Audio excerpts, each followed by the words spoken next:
জুলাই সনদ দ্রুত বাস্তবায়ন চায় বিরোধী দল। এ নিয়ে আগ্রহী সরকারি দলও। তবে দুই দলের বাস্তবায়ন প্রক্রিয়া ভিন্ন। বিরোধী দল চায় সংবিধান বাতিল ও পুনর্লিখন, আর সরকারি দল বলছে তা করা হবে সংবিধান সংশোধনের মাধ্যমে। বিশেষজ্ঞরা যেটি বলছেন, সংবিধানকে পাশ কাটিয়ে নয়, আইন অনুযায়ী সংস্কারের সুযোগ আছে। শাহনাজ শারমিনের প্রতিবেদন।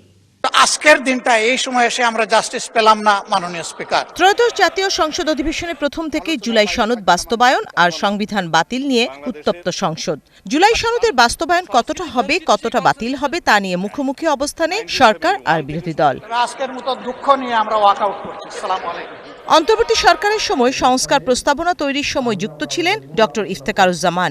তিনি বলছেন, জুলাই সনদ বাস্তবায়ন দেরি হলে তা রাজনীতির রাডার থেকে হারিয়ে যেতে পারে। একটা স্ববিরোধী অবস্থান। একদিক থেকে বলা হচ্ছে জুলাই সনদ অক্ষরে অক্ষরে বাস্তবায়িত করা হবে, অন্যদিক থেকে সেটা থেকে সম্পূর্ণ সরে এসে এবং আদালতের আশ্রয় নিয়ে গণভোটের যে যথার্থতা সেটাকে পদদলিত করা। আগামীর অগ্রগতির ভিত্তি আনোয়ার ইস্পাত, স্ট্রংগেস্ট স্টিল সিন্স 1978। এই বিষয়গুলি স্ববিরোধী, তার বাইরে কিছু নয়। তবে এক্ষেত্রে আমি যেটা বলবো যে আনফর্চুনেটলি, দুর্ভাগ্যজনকভাবে এমন একটা পরিস্থিতি সৃষ্টি হওয়ার ঝুঁকি সৃষ্টি হয়েছে যেখানে হয়তো গণভোট যেটা হয়েছে 2026-এ সেটি এবং এমনকি জুলাই সনদ বিষয়টাও কিন্তু র্যাডার থেকে চলে যাবে, রাজনৈতিক র্যাডার থেকে চলে যাওয়ার ঝুঁকি সৃষ্টি হয়েছে। সরকারি দলের একজন সংসদ সদস্য আইন বিশেষজ্ঞ জানান, জুলাই সনদের অপব্যাখ্যা করা হচ্ছে। এমনটা চলতে থাকলে এর গ্রহণযোগ্যতা হারিয়ে যেতে পারে। এটা কিন্তু জুলাই সনদে কেউ বলেননি। এটা কিন্তু জুলাই সনদে বলা হয় বর্তমান চলমান সংবিধান সংশোধন করতে হবে। এখন এই বক্তব্য তো আমি মনে করি যারা জুলাই সনদ পড়েন নাই তাদের পড়েন বুঝতে পারবেন কি বলছে। 72 সংবিধান পর্যন্ত নতুন সংবিধান রচনা করতে হবে, সেরকম কোনো বক্তব্য নাই। তাহলে জুলাই সনদকে আমরা আন্ডারমাইন করতেছি। আমরা জুলাই সনদকে যদি আমরা অপব্যাখ্যা করি, আরেকজন আবার যার অবস্থান থেকে অপব্যাখ্যা করি, তাহলে জুলাই সনদ তো কার্যকরী কমে যাবে। এটা একটা গুরুত্বপূর্ণ জাতীয় দলিল। দলিলটার ক্রেডিবিলিটি নিয়ে প্রশ্ন চলে আসবে। এটা আমার মনে হয় যে আমরা যেহেতু মৌলিক ব্যাপারে আমরা একমত, এটা আলোচনার মধ্যে শেষ, এটা মীমাংসা করা উচিত।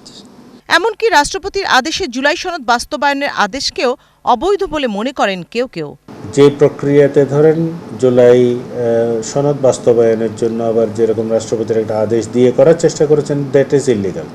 কারণ আপনি একটা স্ট্রাকচারের মধ্যে থেকে কখনো এর মধ্যে থেকে কাজ করব, কখনো আবার এর কাছ থেকে বের হয়ে গিয়ে কাজ করব, এটা করা যায় না। আপনি কোনো একটা আইন মানলে পুরোটা মানবেন, না মানলে কোনোটাই মানবেন না। যে বিদ্যমান প্রক্রিয়ায় ঝাপসাভাবে রীতিমতো কনস্টিটিউশনকে বাইপাস করে রাষ্ট্রপতির আদেশ দিয়ে করার যে চেষ্টাটা করা হয়েছে, সেটা হচ্ছে আসলে কোনোভাবেই আইনগত পদ্ধতিতে করা হয়নি, অন্তত এই কনস্টিটিউশনকে মেনে করা হয়নি।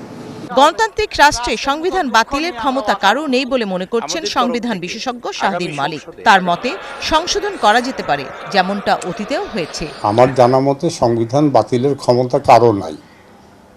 হ্যাঁ, এখন যদি কোনো সামরিক শাসক আসে, অতীতে পাকিস্তানে হয়েছে, 2বার হয়েছে, ওই জন্য আমাদেরই সাংবিধানিক শাসন। পাকিস্তানে আইয়ুব খান এসে 58 সালে এসে বলছো 56 সালে সংবিধান বাতিল। হ্যাঁ, তারপরে ইয়াহিয়া খান এসে 69 সালে বলল 62 সালে সংবিধান বাতিল। সংবিধান বাতিল করার ক্ষমতা গণতান্ত্রিক রাষ্ট্রে কারও নাই।